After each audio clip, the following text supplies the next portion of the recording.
Hello, and welcome to Cities ABC video podcast series. My name is Dinis Guarda, and we are here again to interview some leading thought leaders and the makers of the new world, in a world that is very, very transformed by a lot of different things happening, both digital transformation, COVID-19, and a lot of other challenges that we're facing. Citiesabc.com was created as a platform that wants to create solutions for cities, for the citizens, and for everyone around the world. And as well was created as a way of creating a new way of creating a platform decentralized using different technologies like blockchain and artificial intelligence. But first of all, focus on people and focus on a way of engaging all of us that live in cities. Everyone in the world lives in cities. 70% of the world lives in cities. And we need more and more to each other to manage everything we're doing. But we have still a lot of challenges to transform and to bring the world part of the economy that is still in paper, that is still offline.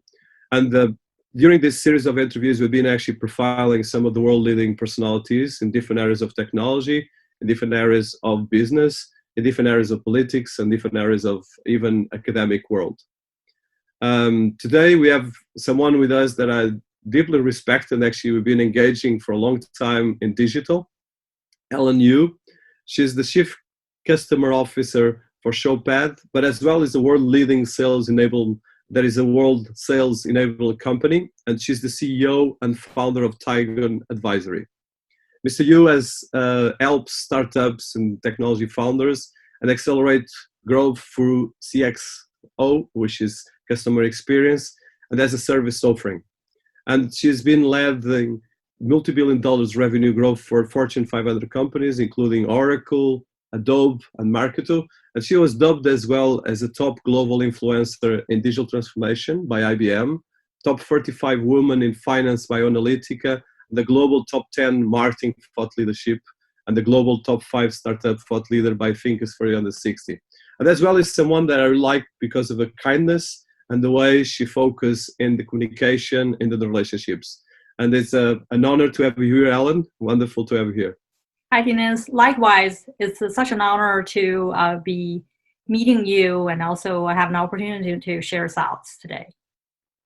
Thank you. So I want to start, and I always more or less start by the same, but I adapt a bit. But I think in your case, it's particularly interesting. So you are right now completely American, but you come from China, and you have a very interesting background in terms of the education, in terms of different things and different layers. And as well, you live in Chicago, which is a very American city with a lot of contradictions. So can you tell us a bit about that background from China to US, Chicago, and as well a bit of education, and what made you the Helen Yu that you are today? Wow, that's $1 million question, Dinis. I don't think I ever planned my journey at all, right? That journey, I call it 7,000-mile journey from Beijing to LaGuardia Airport, New York, many, many years ago. Really set out my journey to school, to graduate study. And then from that point on, and was originally planned to be in the US just for 2 years and go back and work. And then all sorts of events happened. I was able to find a job after graduating and then landed here. And then ever since I learned so much, right, about, I started off as an accountant, financial analyst at a company, and then learned about coding, and then joined, 8 years into Hyperion, we were acquired by Oracle. So I became a solution architect post-Oracle acquisition, where I find it very fascinating because that's where I learned enterprise software sales from Keith Block. At the time was EVP of sales. And then I joined Adobe. I learned about marketing and SaaS, and then also led the startup to scale up challenges at Marketo. So that's where I became obsessed with digital transformation, growth hacking ever since. No, that's amazing. So one of the things I'm particularly always excited to talk is about the cultural nuances. How do we deal with different cultural backgrounds ourselves, and then how we deal with that in our day-to-day lives, For instance, I'm Portuguese, a bit French, and living outside of my country for 20 years. So in my case, my culture is a bit blurred in a lot of ways, but of course, there's all the things that makes you who you are. In your case, you were born in China, but grew up in the US and actually studied there, and you stayed there for a long time. So how would you define this kind of culture and personality of yours in terms of the geopolitics? I think this is very important, especially and nowadays that we have so much issue, especially between China and the US, but as well in the world. Especially we have a very strange phase where the digitally offline is in a bit of a contradiction in a lot of ways. I believe we are who we are, really pretty much driven by how we grew up, right? I grew up, for example, with my grandmother, 76 miles away from Beijing. I grew up with 9 cousins. I was the only girl and the youngest growing up. So I learned so much good quality. My grandma taught me how to really grow up strong, and then grew up in a way that I always want to learn, right, from others and then serve the better need of others. That's being said, and as coming here, it was a transition, right? And it's the whole part of growing up with boys, and then coming here made me feel more comfortable to be surrounded in the technology world later on. And then I, being part of Oracle solution architect, I was probably one of the only female solution architect for a long time, at least 5 years. And then really felt very, very comfortable, right? Granted, there's culture difference, always cultural difference, but I believe if you're super good at what you do, you're gonna gain respect, right? People will change their perspective and, get connected with you. There's definitely geographic difference, right? Even in the US, right? You go to the Chicago culture, is very different from the culture in Silicon Valley. So, also quite different in New York. And then let alone the culture difference in Europe. And then fortunately, I've been running global team over the past 10 years or more than 10 years. So I've learned so much from the people on my team. I think the way to overcome cultural difference is to listen and learn. As always, talk to people, understand, right? What matters to them. What is their purpose? What's important to the people you're dealing with, and listen to them, learn about the difference and embrace the difference. It's very important for us. To me, it's like the world has evolved so much, right? Because of technology advancement. We should allow or embrace the diversity of thoughts. This is not about gender or race. This is about diversity of thoughts.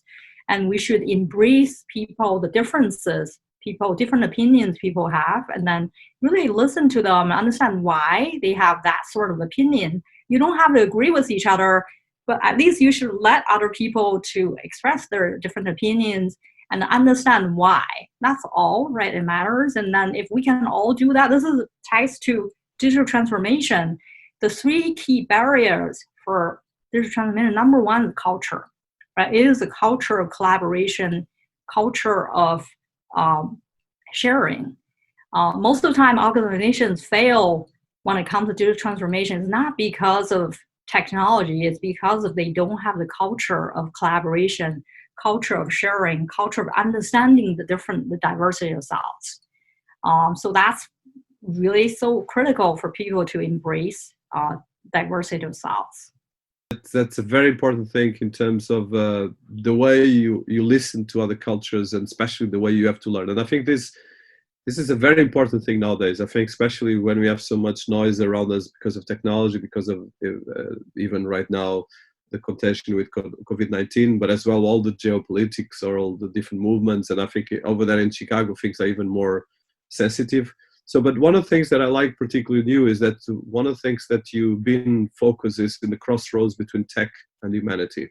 Mm-hmm. I would like to hear your vision about that, because definitely, and as well, I think that touches the way you build all your business DNA, but as well the way you look at a lot of different angles. So I would like to hear about that to start, and then of course how you've been building your career, because you've been having fantastic achievements from Oracle to a lot of different things that you've been working.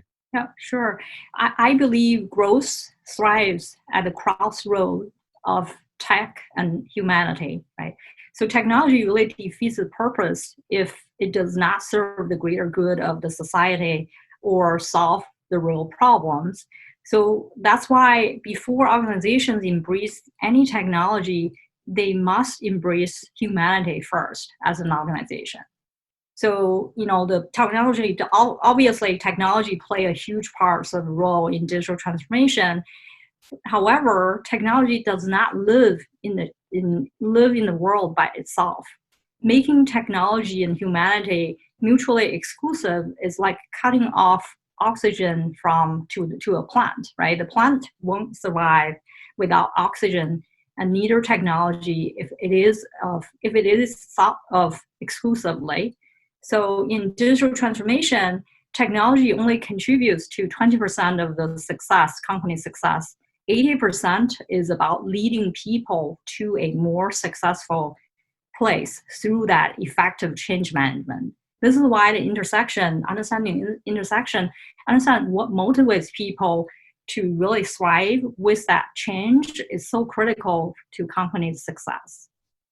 Yeah, I'm 100% with this, and I think this is not so easy. And I think I love one of the things that you advocate, and I'm completely subscribed. But I would like to work on this. So one of the things is that you have a rare combination of intellect, work ethic, and compassion. And I love that. This is a beautiful thing that I think is missing a lot in business, is missing, especially in politics. I'm not going to go there, but we need this massive, and especially as we code technology and we go into the direction of total digital transformation and start building our digital twins. Because if we build technology without the compassion, without the work ethics or the ethics, this becomes really very complicated. So I want to hear a bit about how do you see this kind of combination. Yeah, I mean, that actually, by the way, that was a quote from Jabit co-founder Jonathan, and I served as an advisor for a couple of years. It's a MarTech company out of Boston. So both of the co-founders was on Forbes 30 under 30 list, very bright founders. So to me, I think there are only two options when it comes to digital transformation. Either you disrupt or you will be disrupted, right? That's exciting, because exciting to think that we can choose growth for our organizations. We can choose to scale our companies, choose to win. The true disruptors, in my opinion, they don't sell products. They sell a whole new way of thinking. That's what digital transformation is. So I've been actually very lucky throughout my career to be in the crossfire of the way we've done that. And also, what do we need to do to prepare for the future? Digital transformation is actually the bridge between those two worlds. I mentioned earlier about my career path from Hyperion and being acquired by Oracle, and then joined Adobe and then Marketo. So that path really helped me learned so much, right? Different things throughout the career. I think the learning agility really played a major role in my growth personally. Also set a foundation for me to better serve the greater good of society, and then help me to really much better understand, have much deeper understanding of the crossroad between tech and humanity. Yeah, that's very, very important. And I think I've been teaching in business schools, but this is something that is not completely conscious. And I think especially on the corporate world, there's a lot of work to be on that direction. And I love as well what you've been talking about, the idea, and I think moving right now to the topic of digital transformation that you touch. In terms of digital transformation, like you said, there's only, or you do it, or if you don't focus on that, you will not surviving and you won't have any of these things. But the challenge is that this is the theory, the practice is that people are still resisting. And I think we have a big paradox. My research, and even most of the research and a lot of the things I've been doing, is that it tells me that the world economy is still paper. Probably 80% or 90% of the world economy is still on paper. For instance, we have 450 million SMEs and startups in the world. From these 450 million SMEs and startups, most of them don't even have a website, probably 70 to 80%. So that's a massive opportunity for people like us. But this is not so simple because, for instance, I've been working with multiple governments, and having a politician that understands digital, it's very difficult. Even if people are all using Twitter or Facebook, even to try to use it for the wrong things. But there's a massive challenge how we do this in the right way. So you've been working on the relationship of digital transformation and as well all the areas, the bridge between all these different words. So how would you define digital transformation on an holistic way and as well in a pragmatic way? So digital transformation to me is really an opportunity, right? I mentioned earlier to either disrupt or to be disrupted. It's not about technology. It's not about selling products. It's a whole new way of thinking. But as you said, it's so easy to say that because everybody agrees with that statement. When it comes to practical, when it comes to the realization or adoption of that is very different, right? To me, there are three secret ingredients of digital transformation adoption. Number one is something I mentioned earlier, culture. As an organization, you have to create a culture of collaboration and sharing, right? You have to embrace the diversity of thoughts and really understand, assess the psychological impact of digital transformation, really understand if where that takes you, and then what are potential roadblock, and then if you don't have the right culture, then you're not ready. Secondly is a talent, right? You got to make sure you upskill the workforce talents, or you create a bimodal workforce for more rapid realignment to changing dynamics. Thirdly, it is related to practice. Oftentimes, the organization, they have the strategy in place, they have the people, right? Some of the leaders in place. But if your practice or processes are way too complex, you're not really nimble enough to align your strategy with your execution, and then you won't be able to succeed either, right? So embracing a simpler and more agile practice allows company to adapt much faster. So those are the three things that are super critical.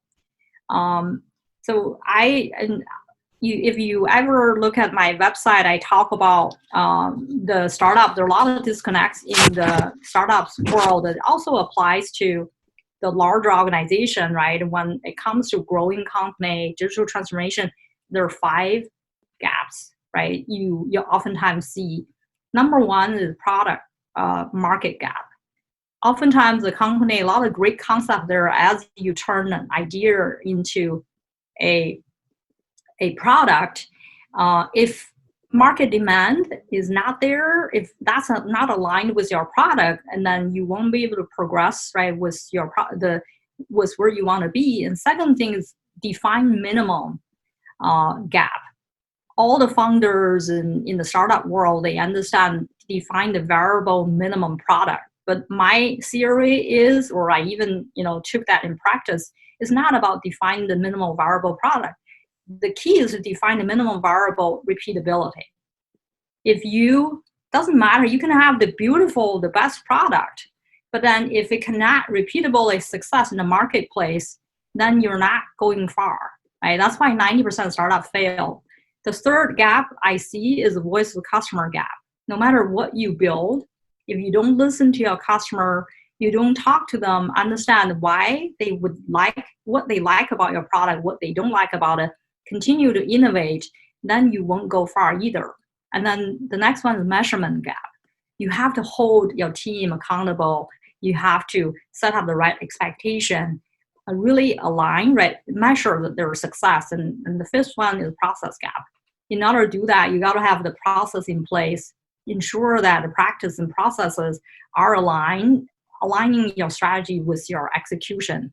So by doing all those things, I've been helping the founders and CEOs to scale their business, and by following those framework, we've seen tremendous amount of growth, and also some increase of the responsibility, I would say, accountability and alignment, and then that leads to company growth. Yeah, this is really critical, and I think it's very difficult. I think nowadays it's more difficult than ever. I would say that from my experience, what I've been very, how can I put it, very perplexed even as a CEO and as an author and as well a researcher, is that you see all these different companies trying to do this, and they're failing massive. And I think, for instance, if you see the quantity of failures, and as well, we have right now almost three kind of layers in business. In one end, we have like major corporations worldwide that have a huge control of the world economy. Then you have like startups or medium companies and like the 500s and things like that. And well, actually probably second, and then the startups and the small, medium. And then you have really like very small companies that are like the major companies in the world, like the mama and papa's business and so forth. They are very fragile, and we have a lot of challenges on that level because they don't have the knowledge how to use digital, and this creates a lot of disparity. But so one of the things that I'm particularly interesting is that you are behind Tigon Advisory. You are the CEO and founder, and as well Showpad. You have a responsibility, and Showpad is about the areas of more sales enablement, and I think this is particularly important for us. This is one area that I want to learn much more. And as well, then you have Tigon Advisory, which is a much more ambitious 360. So probably starting with the Showpad and then going to Tigon Advisory, if you could tell us about Sure. that. So Showpad is a world-leading sales enablement platform. What we do, we actually help organizations better prepare the sellers, and then help them engage with the buyers, and then provide the analytical insights into content and learning effectiveness. For example, if you have a sales team who are like to prepare for a presentation, if they're going to Tesla, let's say, and then we can identify all the relevant content to that seller, right, the sales rep, to say, here's the information presentation we've made to BMW, and then you can pull a few slides from the BMW presentation, plus something else we've used for Ford or some video. You can very quickly assemble them together to get ready. And then once you get to present that, you can share the document with the customer, with the prospect. With their consent, you can track to see, once they receive the document, have they reviewed this or share it with others. We have a share space to allow your entire account team to share the information. We also provide the learning capability to help companies to ramp up their sales rep. If you have a global team, we actually use Showpad ourselves to run our business today. If you have 100+ sales team, very easily you can say, here's the new go-to-market message. Can you just read that, and then do a pitch via video, send it over to your manager, so the manager can quickly score you and share that back. And then so we have a scorecard to show who is at the top of the scorecard. And then you can also learn from each other. You can pick the best, the highest scored sales pitch to say, I want to listen, learn from my peer to see how this person pitch, right, this go-to-market message. So that's the learning capability. And thirdly is the analytics component. We have the dashboard that shows you the content effectiveness. We can link that to the top performing rep, right, to say which piece of content generated by marketing is the highly utilized content that converts the most sales. So by doing that, the collaboration with sales and marketing and the sales enablement leader, we are able to drive the productivity or improve the productivity overall, most importantly, to lead the growth. That's why so many customers, right, we have more than 1,200 customers. Many of them are large, the GE Healthcare of the world, the Johnson & Johnson of the world, many of them across the globe. Oh, that's fantastic. And then Tigon Advisory. So Tigon Advisory, you are the CEO and founder, and you have as well a team that is behind different products, the traction gap, which I like a lot. But can you tell us, how did you create Tigon Advisory, and what is the company about for people that never heard about it? Yeah, I started the Tigon Advisory 2.5 years ago. I think that was, as you probably heard, Marketo was acquired. After I stayed 3.5 years at Marketo. We grew Marketo from 60 million to 280 plus million dollars. So we were acquired by a PE firm, Vista Equity, $1.85 billion. So I left, took a little bit time to work with a couple other companies, and then to work with one company, and then I uncovered a lot of gaps, right, in traction, the growth gaps. So I decided to start my own company about 2.5 years ago.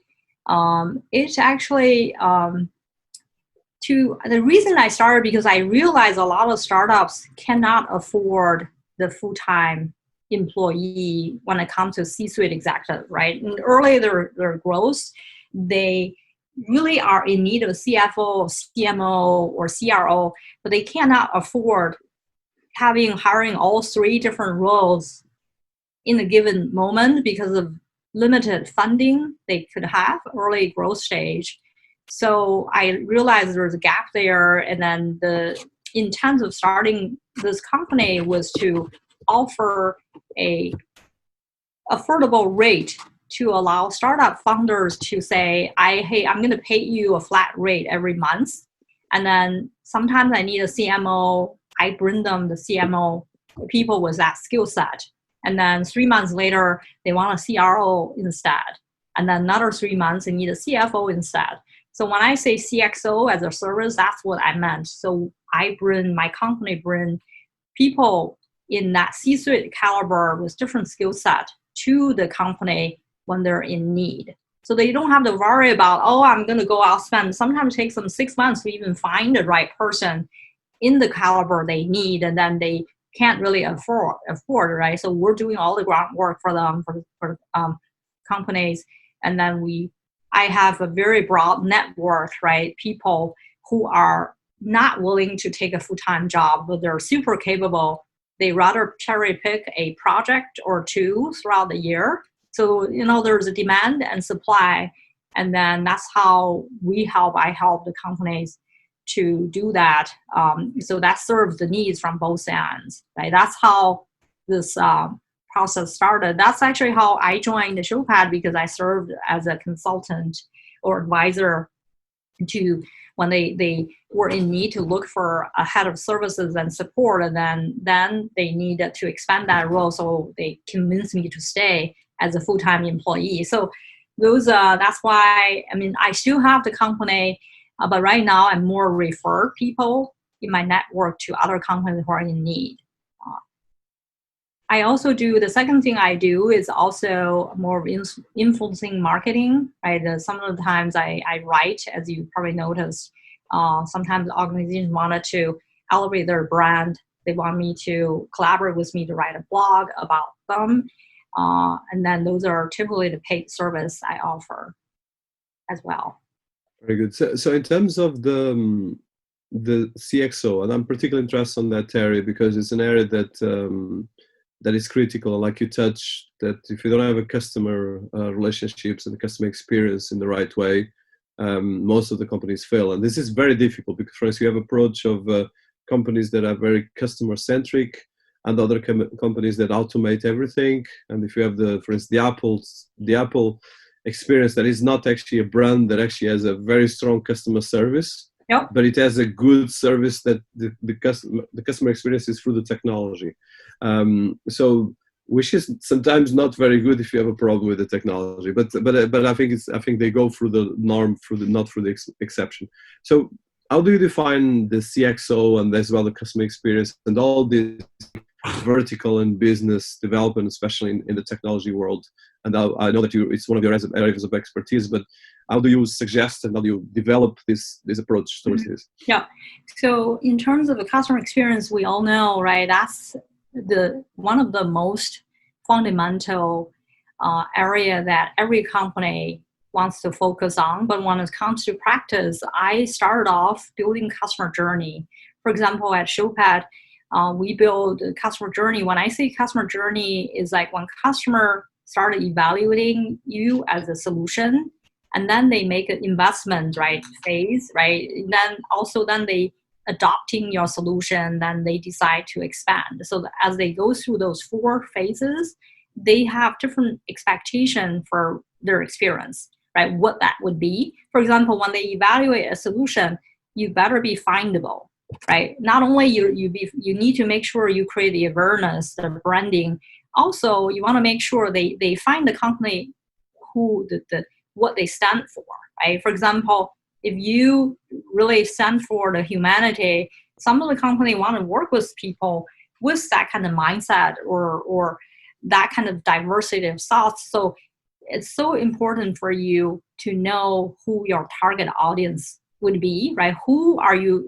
The first question I talk to founders is that give me 3 words to describe what problem you want to solve, right? By having your company. Once you do that, you align your why and purpose to the customer expectation, right? As they evaluate, you want to make sure the people, the company that you want to work with can find you from those keywords. And then when they move to the investment side, they also wanted to know the process you have in place, the people who plays what role, and then what is their expectation is through that journey, that experience. So we created a customer room here where we clearly define, right? When you walk into 4 different rooms, I know among all the customers we have, how many of them are going through onboarding. So that's my onboarding room. So my professional service team is in that room working with the customer to ensure the flawless experience as they go through onboarding. And the second room is adoption room. So I have customers who go through the crawl, walk, run phase as they go through adoption, right? Adoption of our solution. So what that means is the sales enablement maturity, crawl, walk, run. So we measure them, we benchmark them, knowing that where they are at and knowing that if they're a qualler today, how do we move them from being a qualler to a walker? How do you move them from walker to a runner? If there's a repeatability there, how do we help our customers become more mature? What are the things, the pattern we see? Then we created service offerings based on that, their journey, based on our expectation. The third room is expansion, right? So that's where we, looking at every single customer, identify the growth opportunity for them and for us. And then that's where the sales team go in to look at every single opportunity. We strategize the account and talking to everybody, learning from our customers to expand. The fourth room is advocacy. So that's where marketing go in. We have, if we have 400 plus customers are willing to be our reference, marketing needs to follow up, right? To follow up, to turn them into collateral, turn them into testimonial or case study. So by doing that, we create a culture of accountability around customer experience. And also we create an active listening path through our customer, the voice of our customer. That's how we become very efficient, right? And then through the customer journey process, we also identify the roles and responsibilities. We learn what are the processes we have today, what are the processes we need to have that we do not have. Then we prioritize to create those processes and practices so that we can align our strategy with our execution plan. So I think all these nuances are critical for companies to really adapt and then be, that's how they can be more successful when it comes to digital transformation. Yeah, that's you have an entire subscription. I'm sure that you are preparing your book. There's a lot of interesting education and as well a lot of things that I think everyone needs to consider when it comes to the roadmap for digital transformation. And I think it's actually a very complex roadmap, but at the same time it's quite simple if you really prioritize it. So as an influencer, and you touched that area, you've been actually growing a global brand that touches a lot of different areas, and that's all growth hacking. I would like to touch the growth hack before we go to influencer, or at least, I don't know if you relate the two. So I think this is a big area because it's super difficult to get customers, especially for a digital brand. Even right now in social media, building things on Twitter is becoming increasingly more difficult. In YouTube, and it's expensive in the end of the day. And as well, it's very difficult. For instance, there's a lot of influence, especially right now in industries like lifestyle, fashion, that are struggling because, of course, their industries right now with COVID-19 are facing a lot of challenges. So how do you see the influencer marketing, bearing in mind that you are as well an influencer in technology, B2B, technology, but as well right now building a global brand for your social media channels, and as well a B2B brand for your business. How do you do the bridge, and as well how do you see influencer marketing and growth hacking? Yeah, that's $1 million question, Dinis. I personally think that, as I mentioned earlier, the first question I ask, what is your purpose, right? For any company or individual wants to build a brand, I always say, who do you want to be, right? My 3-word strategy, asking yourself, if I ask you to describe you or your brand in 3 words, 90% of the time, the person I talk to cannot come up with that. I said, okay, I give you a week, come back and we talk again. So then by the time you can really think through that clearly, you can come up with 3 words that describe your purpose, your why, either you or your company, your brand. I think you come really closer, much closer. It's not about marketing that's important. It's about us thinking through what exactly we stand for as a brand or individual, right? I've been thinking about myself. For example, I want to be a multiplier. My entire, the social responsibility and strengthening the tech ecosystem through community and collaboration is so important to me, right? So to me, even on my birthday, I volunteer my time to make a difference, right? That being said, also I find, I get inspired by really mentoring, coaching the upcoming leaders, either female leaders or the leaders in the underrepresented community. So to me, multiplier is one of the words, and second word is curiosity, right? I have this learning agility. I learn about cybersecurity. I learn about emerging technology. Anything that comes at me, I absorb and learn, right? And I'm fascinated by that. And then third thing is grit, right? And you're talking about how I grew up and I climbed the Mount Everest base camp, all those things I do, right? Because of the, really make sure I learn, all those things I apply to the business I do, everything I do. And then if you really think through that, marketing will follow. Right? To me, like if you look at my Twitter, I don't pay a single dollar to social media. Everything is earned today, right? Even I started Twitter, I think it was 2 to 3 years ago by accident, because I've been talking to all the founders and advise them how to build their brand, but I had them all in theory. I said, let me test it, right? And some of the people, companies I work with, they have limited funding. And then I said, if I do not spend a single dollar, let's see where that takes me. So you look at the growth material, I'm not spending a single dollar today. It's all through organic content creation.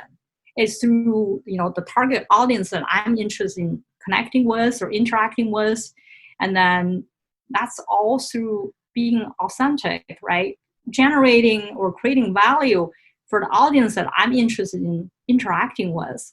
So to me, it's like, you don't have to spend so much in marketing. Obviously, if you have the deeper pocket, go do it. It doesn't hurt. But if you don't, it's also doable, right? Being authentic, stand for a brand, stand for a value that you believe in, and then articulate that value to your audience, right? To me, the most important is you connect with your audience that you care about, and then show them the path from being ordinary to being extraordinary, and then show them the path with evidence meaning what you've done, what you can do, right?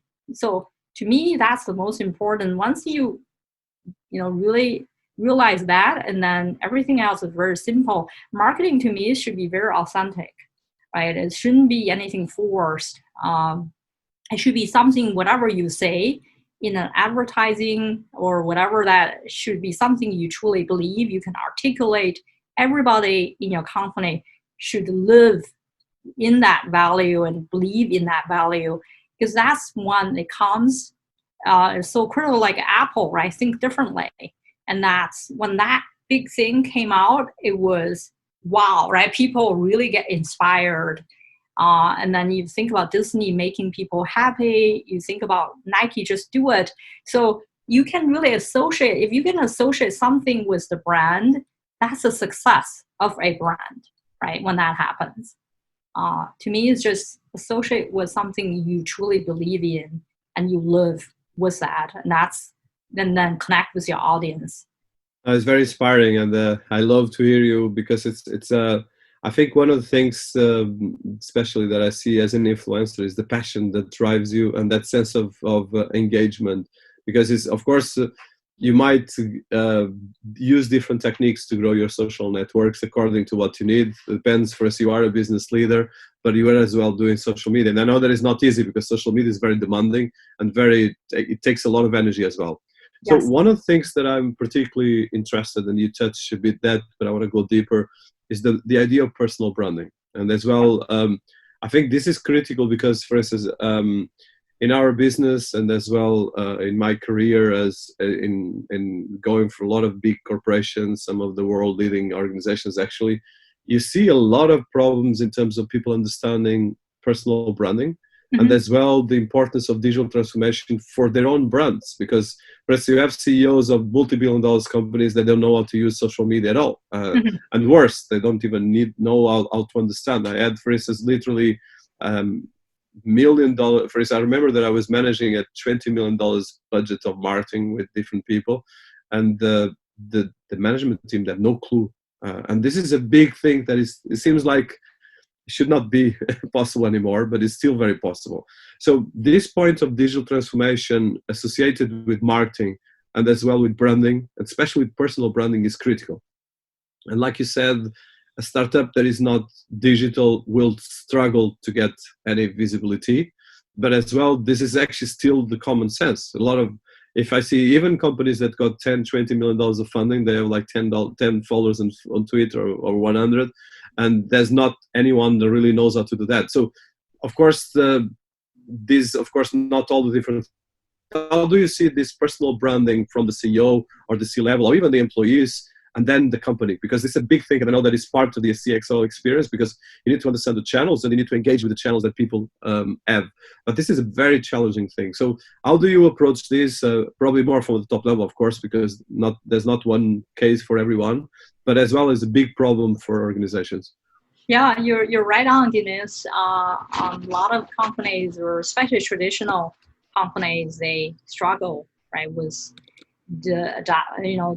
even the understanding of social media and the belief in social media. Taking Twitter as an example, 300 million users, right? Whatever advertisement you're gonna do, how fast can you get information at people's hand, in at the right time? And that alone really says something. And then Gartner even predicts, right, 69% of the routine work currently done by managers will be fully automated by 2024. Imagine, right, what does that really look like? That, to me, means that you think about the gig economy become more common, right? Then you got to really figure out the future work, what that looks like. And then digital social media will play a very, very big role because of that, right? To me, is that in terms of personal branding, I actually, when I started really getting involved, engaged in social media, was purely not for the purpose of promoting myself. It was really testing out, making sure all the theory that I had advising other companies was practical, right? With that purpose, I uncovered, and then I don't think it's difficult at all, because I knew nothing about Twitter when I started. Until today, I have so much to learn, to be honest with you. And then it is time consuming. To me, consistency is really important, right? Spending 30 minutes a day to talk to your audience is so critical. And to me, the value, right? Really offering the focus on the value that you bring to the community, not just to review, to see what's out there, but share your thoughts, right? In engaging with your audience, and then stand for some, really have a point of view on things. And then so that you really, and then the point of view needs to be aligned with what you believe in, with the value. And to me, the organizations who don't really believe in that, they're falling behind, right? As I said, there are only two options for digital transformation. You either disrupt or you're going to be disrupted. And then you have to think about how you won't be disrupted, right? And then you have to think about, what's really important out there that for you to continue the growth, right, of your company. I think about Walmart versus Woolworths, maybe, Kmart, right? Some people don't even know Kmart existed, but that faded, right, disappeared. Walmart continues to grow, right, because of the innovation, right? Now they have Jet.com, they started doing the online. So you look at Amazon too, started off as a bookstore and now it's a giants, right? They do everything from grocery store to e-commerce and everything they do. So, and then there's also a book publisher, the largest book publisher, right? So there, to me, is that you, as a leader, you have to embrace the technology. I talk about the fourth industry revolution, right? Not only they change what we do, but also change who we are, right? You think about they will affect our identity and all the issues associated with that, and then our sense of privacy, and then notions of ownership, and our consumption patterns, the time we devote to work and leisure, how we meet people, and how we nurture relationships. So it's already changing our health and leading to a quantified self. And then sooner than we think, it may lead to a human augmentation, right? So the list is endless because it is bound only by our imagination. Then there's also talk about Society 5.0. It's very similar to 4IR in terms of technology used in the idea of merging of cyber, physical, biological world. However, Society 5.0 is more sweeping concept that goes beyond the manufacturing and commerce and envisages a complete transformation of our way of life, right? That's being said, Society 5.0 or 4IR, all these emerging technologies will have major impact on the way we live, on how we interact with people, and on our, really how we solve our social problems. For any leader, right, to be in that driver's seat, if you're not aware of the importance of digitalization or social media or all that, those platforms, and then you're falling behind. It doesn't take that long to really disappear, right? And so that's really, that's why you do see a lot of companies not doing well. This whole COVID-19, in my opinion, really going to accelerate some of the digitalization, and then also make it more important for organizations to transform, digitalize. I think it's a very big points that you made. So Society 5.0, which is kind of a more homogenized and a more balanced, sustainable society that we really need. So that's the last questions, and we passed the 1 hour. So I have two questions that are related. One is just touched the COVID-19, and the COVID-19 is actually amplifying the need, I think, in a lot of ways, is leapfrogging countries, organizations, and a lot of other challenges that we're facing, especially on cities and different areas. But at the same time, it's showing a lot of the division that we have in the world. If you look, for instance, China is much more advanced right now in digital transformation than the rest of the world. And for instance, just 10 years ago, it was much, much smaller, and now it passed everything. It's actually, the economy of China is much bigger right now than even the US, or actually getting close to that. So how do you see this kind of you touched the COVID-19. So from your experience, and of course, a lot of companies in the US alone, I think there's 40 million people unemployed. So we are seeing a massive disruption of the conventional status quo of society. And as well, a lot of opportunities, of course, for digital companies, but as well, a lot of challenges, especially in the idea of inequality, and as well, even people that are struggling with all these different things. So you made a lot of very positive, inspiring points how people can actually look at these things.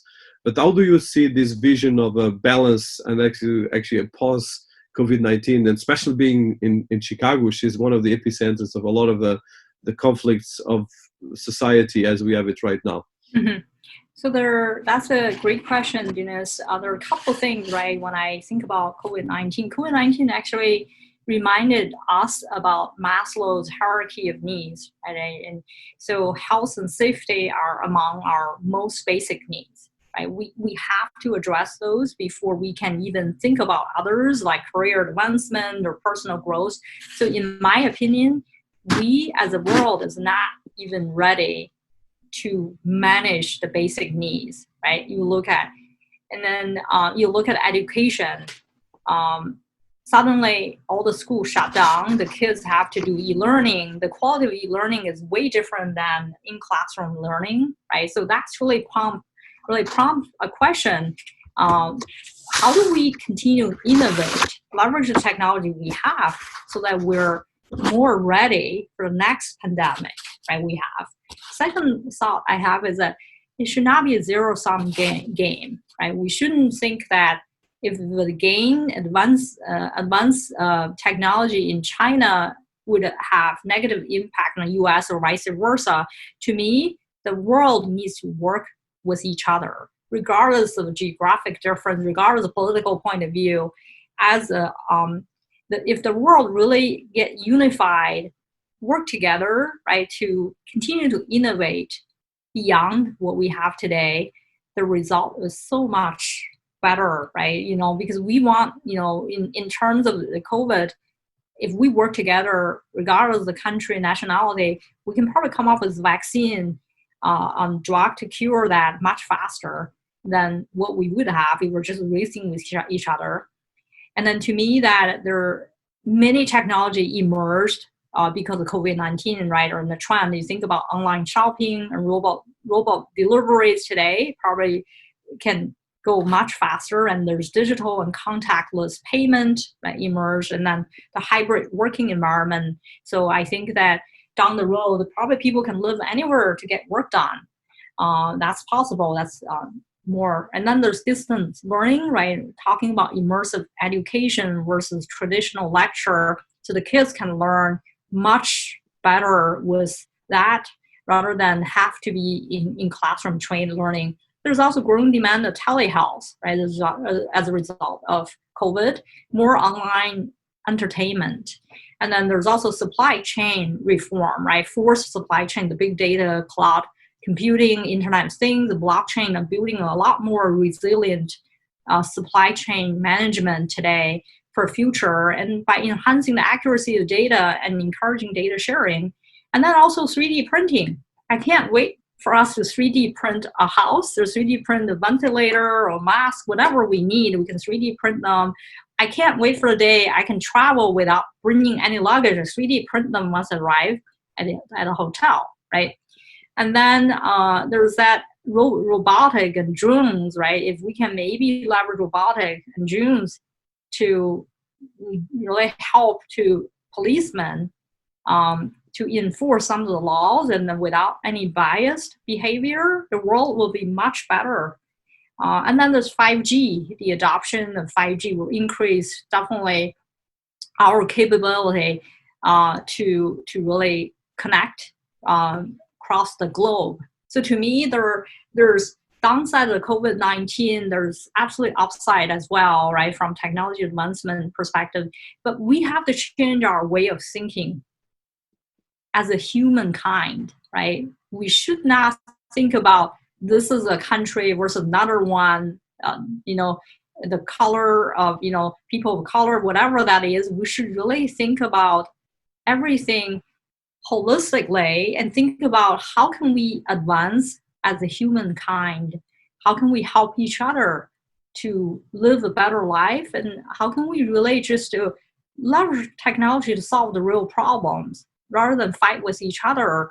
And then the polarization of the world should never go on, right? That's my view. I just hope that we leverage COVID-19 as an opportunity to digitalize, to innovate, and then to build a better world for the good of society in general.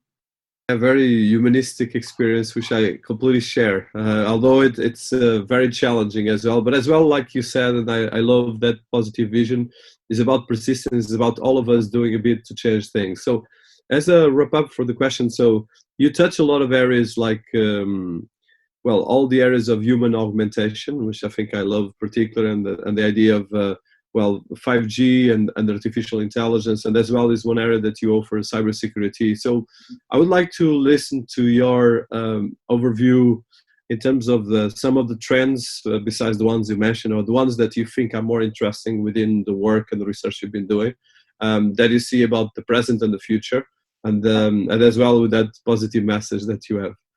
So I would say we can learn from the past and imagine the future, but the only scenario we can act on is present, right? So I would say the IDC, I read about their recent report, they talk about by 2025, at least 90% of the new enterprise apps will embed AI. And then they also predict by 2024, over 50% of the user interfaces will use AI-enabled computer vision, speech, NLP, and AR and VR. So the technology advancement, right, is inevitable. But then there are always like two things, right, I think we should right now to really think about can make a huge difference. Number one is the biggest impact in professional services, right? You talk about customer experience because that can help organization to enhance, improve their customer experience. Secondly, advertising. How do you really align your brand messaging to articulate that the value to your audience? And then, but three things are really important in my opinion. Number one, in current environment, number one is faster time to market. No matter what you do, that's important. Number two is greater product innovation, because this is a time for organizations to have more time to think about how they further innovate their product. Thirdly is improved customer satisfaction, right? The customer satisfaction is so important, right? That's the number one priority for most of the CIOs. IDG did that survey recently. So if you have a product or you have a solution that can help organization to improve their customer satisfaction, that's a gold, right? To me, if you focus on those things, and that's where you can lead to the future growth, right? And leverage what we learned from the past to lead to future growth. So again, I mentioned that technology only contribute 20% of companies' success when it comes to digital transformation. What really important is that 80% is what you do to lead people through that transition, and then make them feel that they're being part of the change management. That's the 80% that's really matters to organization. Well, fantastic. I think it's really good stuff, and I think